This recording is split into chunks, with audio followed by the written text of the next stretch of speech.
Midday check, July 14th, 2026. Here's your midday check. Fear is gripping the market at 22 out of 100, and that anxiety is showing up differently across the board. The Nasdaq is your star performer this morning, up 0.87% and holding those gains strong. That's 225 points of upside, driven by a clear rotation into tech and semiconductors.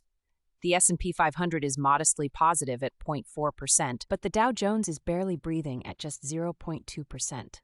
The Russell 2000 is keeping pace with 0.41%, so small caps aren't fading yet either. Here's what's driving this divergence. Tech megacaps like Apple and Microsoft are actually fading from their highs, down 0.73 and 0.86% respectively. But the chips are ripping.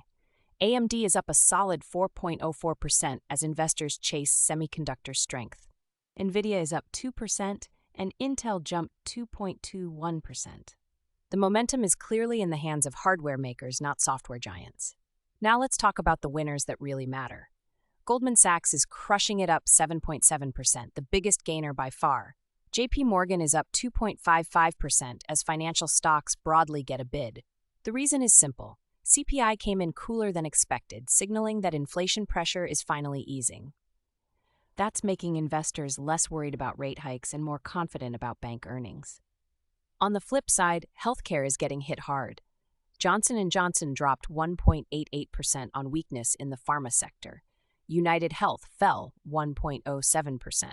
Even PayPal is struggling down 1.07%, and Salesforce lost 1.42%. These are defensive names that rallied on fear, and as fear subsides just slightly, profit takers are moving out.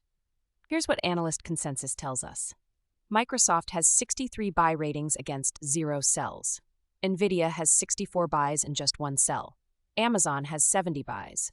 Analysts are overwhelmingly bullish on the mega-cap tech names, even though some are trading weaker this morning. That suggests any dip in these names could be a buying opportunity for professionals. Keep your eye on Apple closely. 2 separate analyst downgrades hit this morning on slowing iPhone upgrade cycles. Wall Street is